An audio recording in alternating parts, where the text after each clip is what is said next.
Evening settles over Heian-kyo with a softness that feels rehearsed.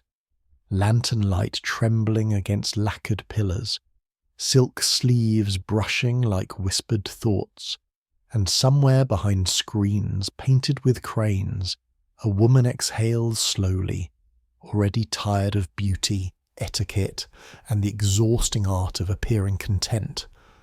She lives surrounded by poetry competitions, layered robes, and carefully timed glances, yet the court's refinement feels strangely airless, as if elegance itself has pressed too closely against her chest. And you can sense it now.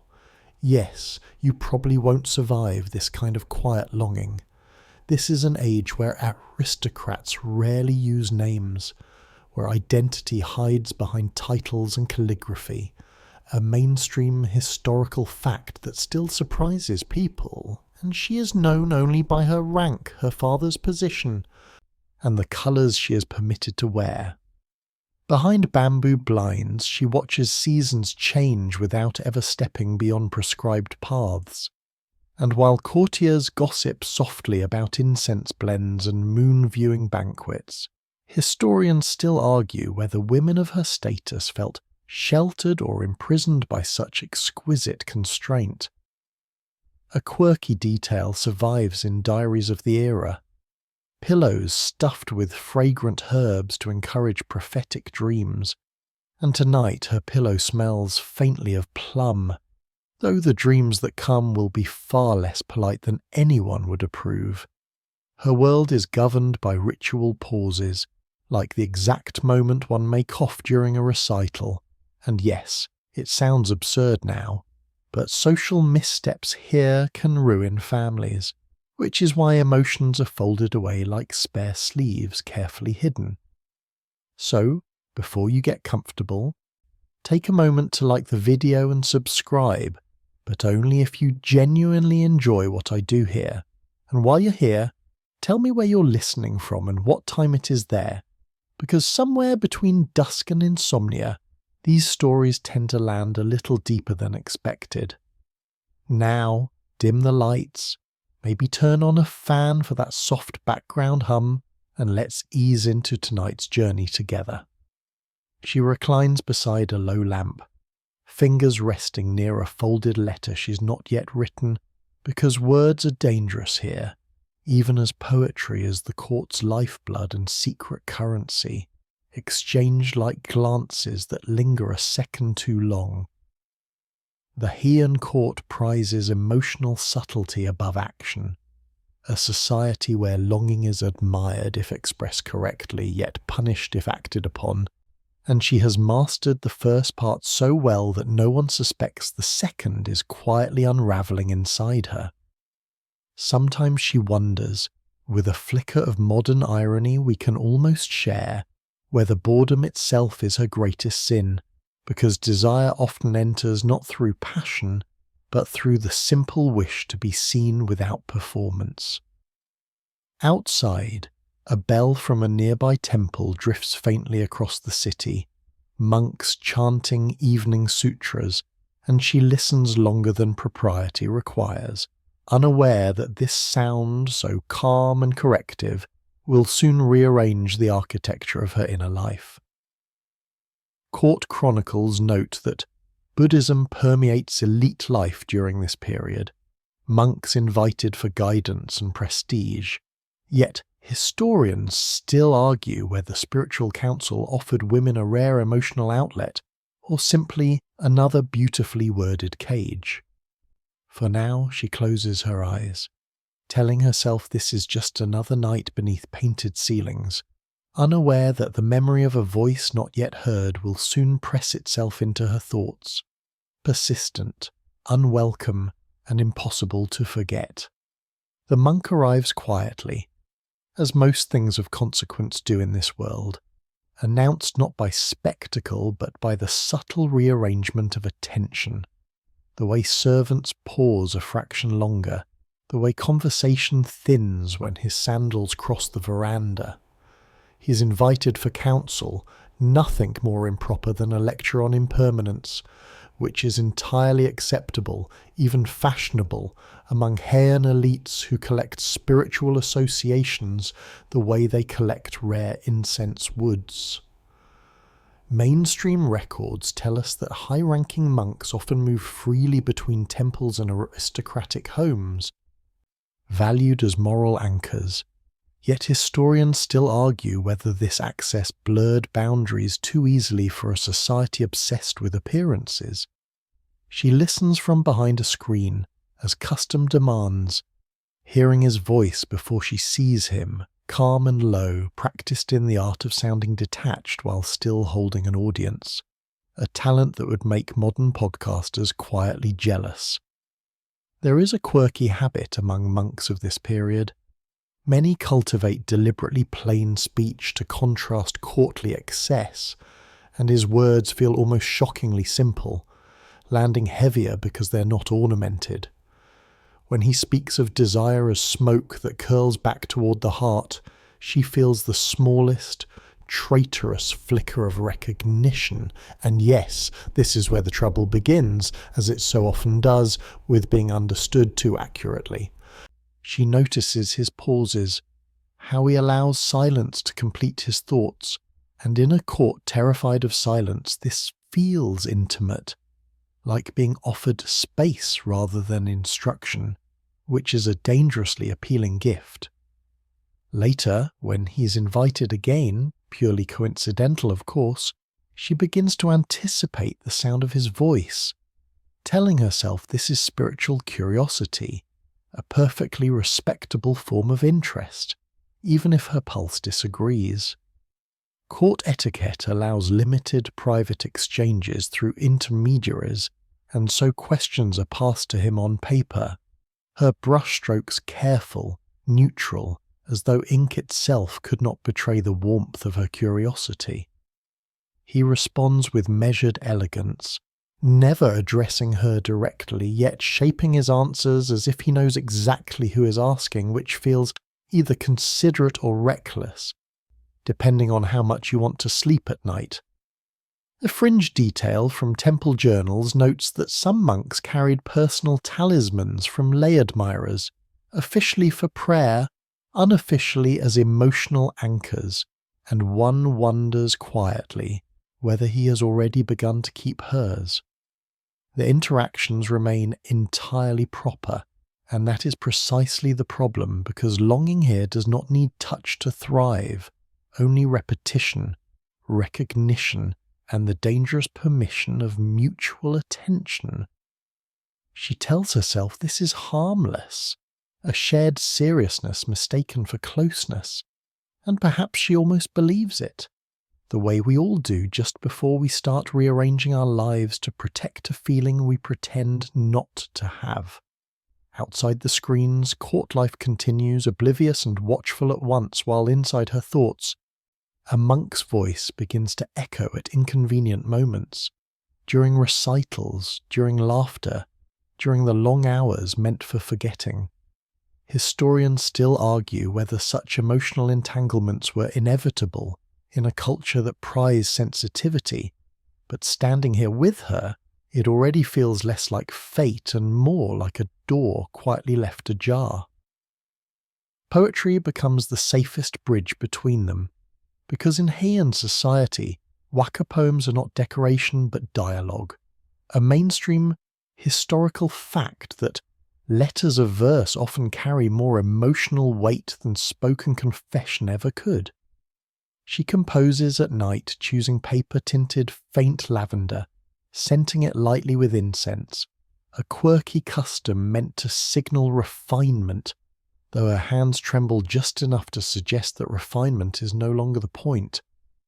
The poem asks nothing directly, speaks only of autumn dew clinging to reeds, yet the implication is unmistakable, and she folds it carefully, as if precision might protect her from what she has already admitted. His reply arrives days later, delayed just enough to appear disciplined, and he answers her imagery rather than her person, which somehow feels more intimate, as though he has stepped inside her thoughts instead of standing beside her. Historians still argue whether poetic exchange functioned as emotional courtship or socially sanctioned restraint, but here, between these lines, the difference collapses, leaving only the sensation of being met exactly where she stands. Their poems begin to reference shared moments, the bell's echo, the pause before speech, small details that no one else would notice. And yes, this is how secrecy grows, not in grand gestures, but in private recognition. A fringe detail preserved in court diaries mentions that lovers sometimes tested sincerity by deliberately misquoting a poem, and she does this once, watching closely to see if he will correct her.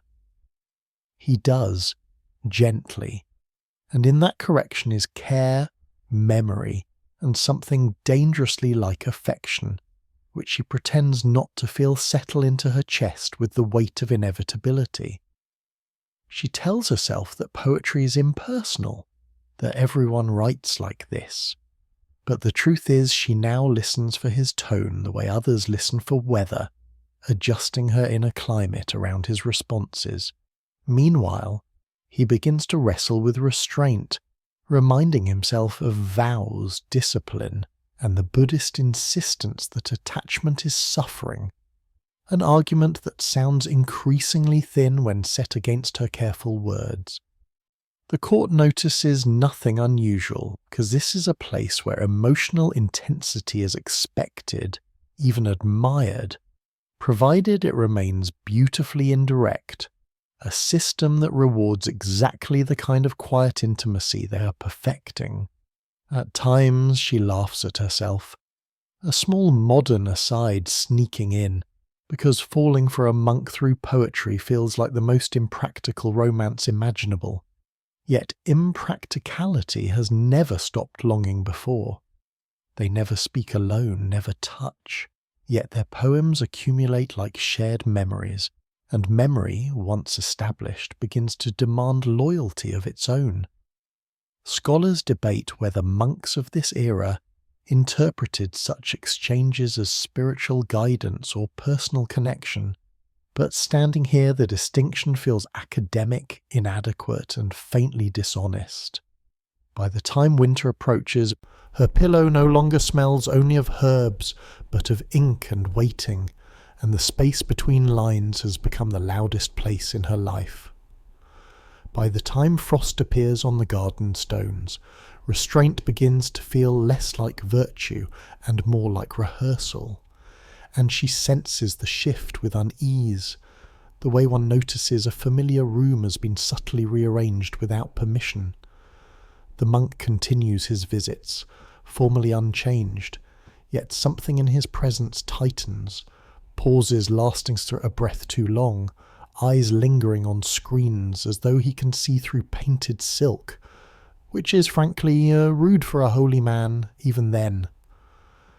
Mainstream chronicles remind us that Buddhist monks of the period were expected to embody detachment, yet historians still argue how strictly vows were interpreted in practice, especially among elite clergy accustomed to courtly intimacy. She notices herself preparing more carefully on days he comes, choosing robes whose colours suggest restraint rather than allure, an irony that does not escape her, because nothing heightens desire like the effort to conceal it beautifully. A fringe anecdote from temple gossip speaks of monks fasting longer when tempted, and he does this now, visibly thinner, quieter, as if hunger might starve memory into submission, though memory, inconveniently, tends to grow louder when denied. Their poems shift, almost imperceptibly, toward farewell imagery, leaves drifting, bells fading, language that pretends to anticipate endings without admitting how painful those endings would actually be. She feels the first sharp edge of jealousy when she hears other women seek his counsel, a feeling both humiliating and clarifying, because spiritual advisors are not meant to be missed this personally. At night she rereads his lines until they blur, then scolds herself with impressive discipline, reminding herself that longing is not ownership, a lesson she understands intellectually while failing it emotionally, which is, sadly, very human. He too falters, once replying too quickly, breaking the careful rhythm they established, a small mistake that thrills and frightens her equally, because urgency is harder to disguise than affection. Historians still argue whether such moments constituted emotional transgression, but within the logic of the court, where subtlety is law, excess feeling itself is already a breach.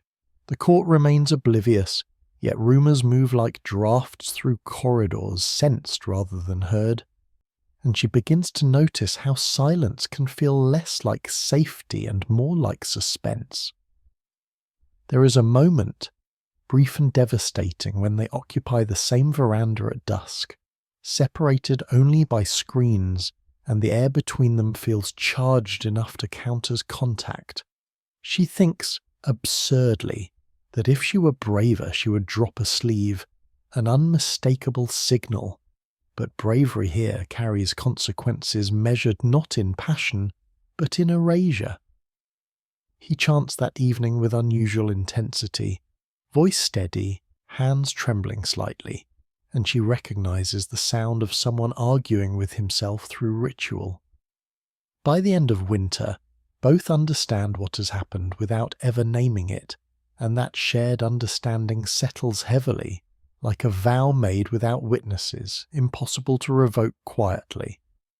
The shift comes without announcement, which is how scandal operates here, not with exposure but with pressure, as glances grow fractionally sharper and invitations subtly rearranged, because the Heian court prefers correction over confrontation and silence over confession, a system designed to suffocate impropriety gently, like silk drawn too tight. She senses it first in absence, the monk's visits thinning, his messages routed through more hands, a mainstream historical pattern when court suspicion rises, and historians still argue whether such distancing was protective discipline or quiet punishment, though to her it feels like being slowly edited out of her own emotional life.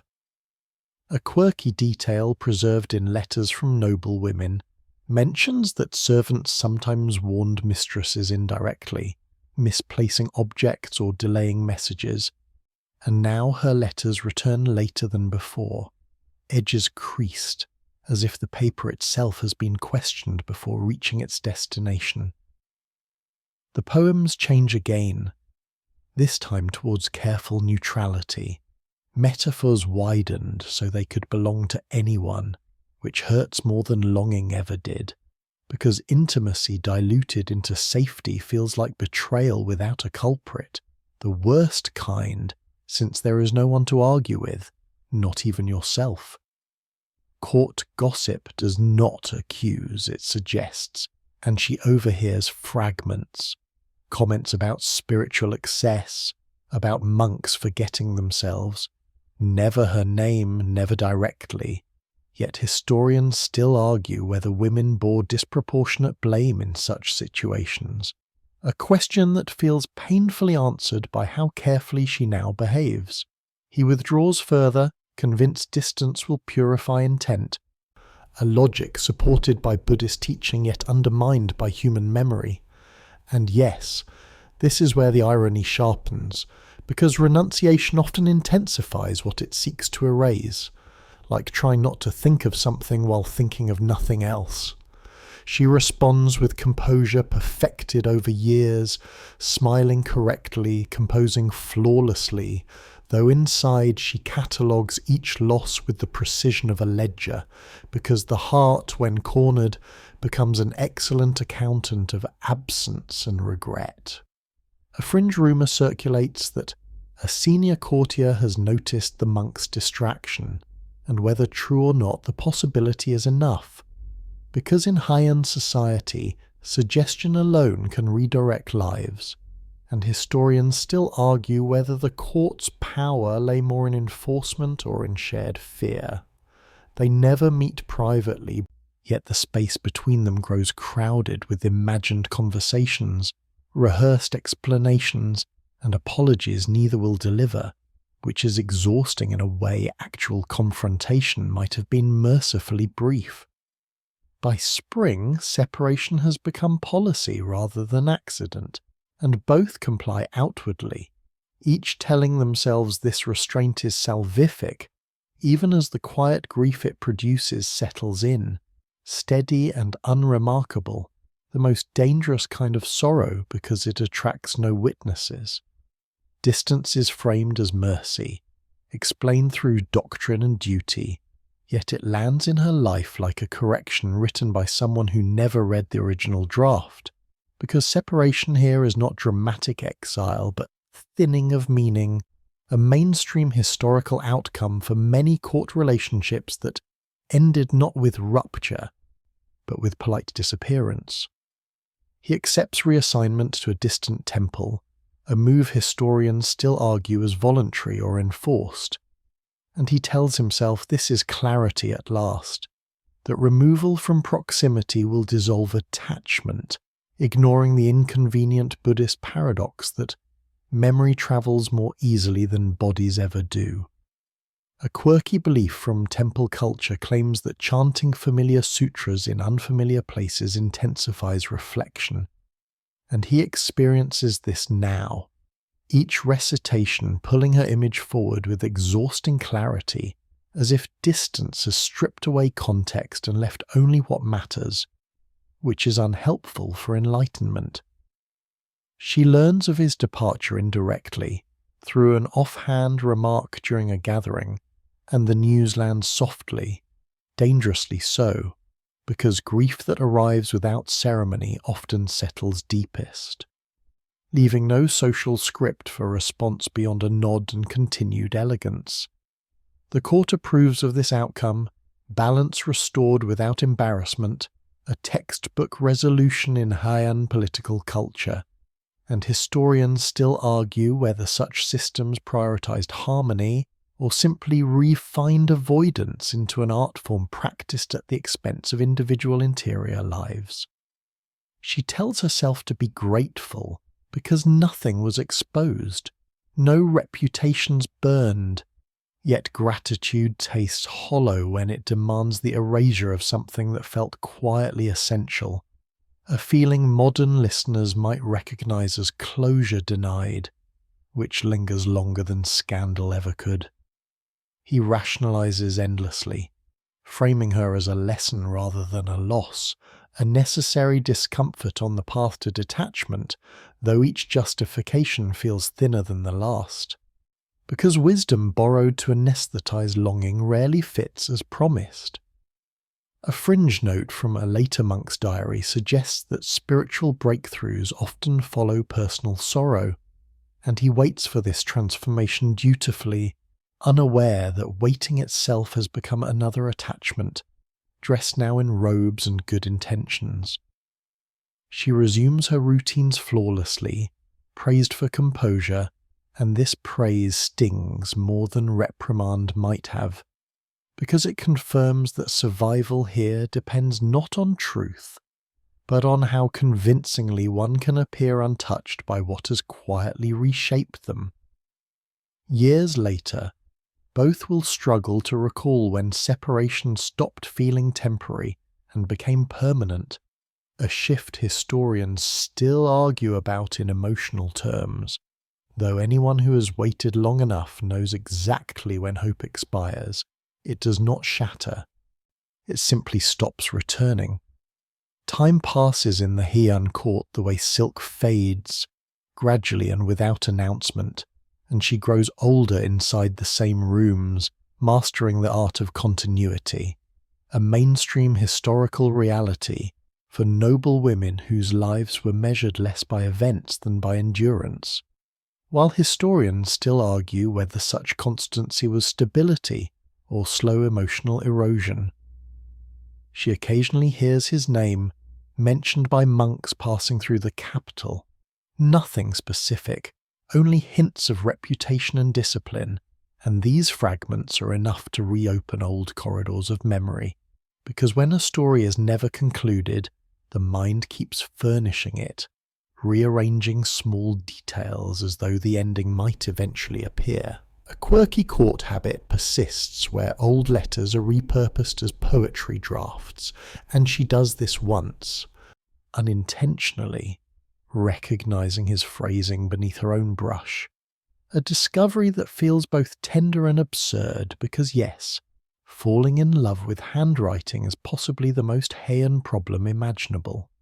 She never asks after him directly, knowing inquiry itself is a form of admission, yet historians still argue whether silence functioned as dignity or as another enforced discipline, especially for women trained to absorb emotional consequence while preserving surface harmony at all costs. In public she becomes known for restraint and insight, praised for emotional intelligence, a trait admired in court chronicles, though the irony lingers that her depth is sharpened by a love she was never allowed to acknowledge, let alone resolve, a familiar historical pattern hiding beneath elegant language. He, too, is said to mature into his role, guiding others through detachment, though a fringe belief among later monks suggests that the teachers who speak most fluently of release are often those who learned its cost personally, a rumour that follows him like incense smoke.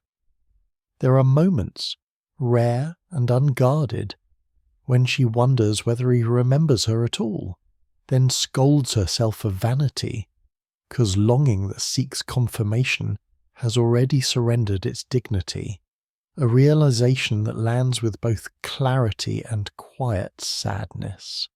Season after season she continues, never remarried, never scandalized, and historians still argue whether such outcomes represent success within Heian values. Though measured against interior truth, success feels like an incomplete accounting that ignores the most valuable loss. She grows adept at advising younger women, warning gently about attachment while never revealing its source, an act that feels strangely intimate, as though passing forward wisdom distilled from a single, unrepeatable experience that shaped everything quietly afterward. And still, sometimes, when bells carry across the city at dusk, her attention lifts before she can stop it, because memory, once trained to listen for a voice, does not easily unlearn that habit, even when the listener herself has learned to endure the silence gracefully. History does not record their names together, which is, in its own way, the final discipline imposed by the era, because Heian records favour lineage and poetry over unfinished emotions, a mainstream historical practice that ensures certain lives are remembered only in fragments, leaving historians still arguing whether absence itself is a deliberate form of erasure. He becomes eventually a figure of quiet respect, his teachings cited, his discipline admired, and yet a fringe belief persists in later temple lore that monks carry unresolved attachments like stones in their sleeves, unseen, manageable, but never entirely absent from the weight they bear. She remains within the court's memory as composed and perceptive, her writings circulated without context, admired for their restraint, and scholars still debate whether such women achieved fulfillment through mastery of form, or whether mastery was simply the price of survival in a system that rewarded silence. They do not meet again, not because fate intervenes dramatically, but because structure succeeds, schedules align against chance, and the machinery of propriety functions exactly as designed, preventing resolution while preserving order, which is both impressive and quietly devastating. Sometimes she imagines what might have happened had they spoken once, plainly without screens or poetry, then dismisses the thought as indulgent, because imagination here is the only place where honesty was ever permitted to exist without consequence. He chants, she writes, and both carry on, embodying the virtues expected of them.